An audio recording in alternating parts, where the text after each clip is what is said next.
And here is the Writer's Almanac for Thursday. It's the 17th of March, 2022. St. Patrick's Day, religious celebration in Ireland for more than 1,000 years. St. Patrick died on this date in around 460 A.D.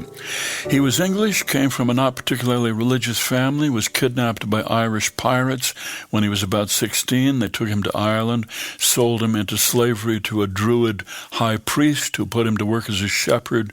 So he spent a lot of the next 6 years outdoors and alone, praying, escaped back to England, had a dream that told him to return to Ireland and convert the pagans to Christianity. He already could speak Irish. He knew about the culture, so he adapted Irish traditions into Christian observances and was careful to deal fairly with people, Christian, non-Christian alike. By the time he died, he'd established schools, monasteries, churches all over Ireland, and he wrote 2 books, his spiritual autobiography, the Confessio, the other, his letter to Coroticus, which condemned the British mistreatment of Irish Christians.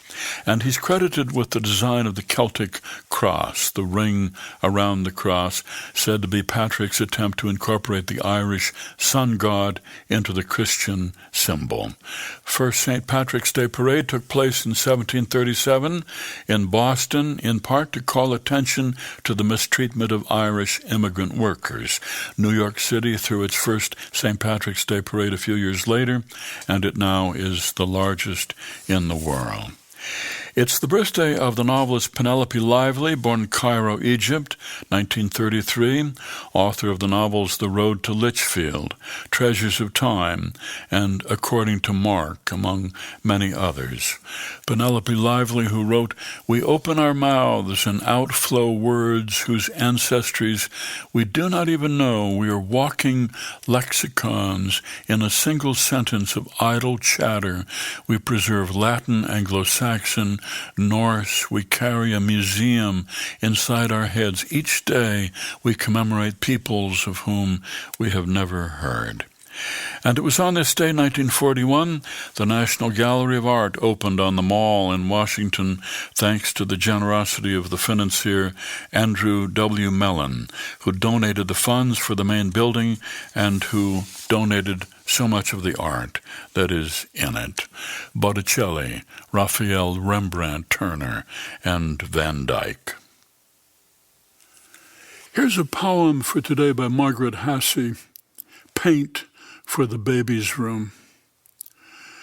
Tumbleweed, ostrich egg, Algonquin. Who dreams up these names for paint on color strips, labels and formulas for mixing? Who thinks of Homeland, Cedar Chest, Alameda Red, of Raleigh green good for exteriors and lemongrass for trim? Poets! To name products, paint companies must hire those who know the connotations of color, who know how to be brief and stunning. Water mirror is light gray, like May rain or pencil tips. The beige of oatmeal bath works well with upbeat blue. In a room of yellow water lily, a little boy lies in a crib. He is the hue of warm earthenware with a mouth of deep mulberry. A poem by Margaret Hassey, Paint for the Baby's Room, from her collection Summoned, published by Noden Press and used by permission here on the Writer's Almanac. Be well, do good work, and keep in touch.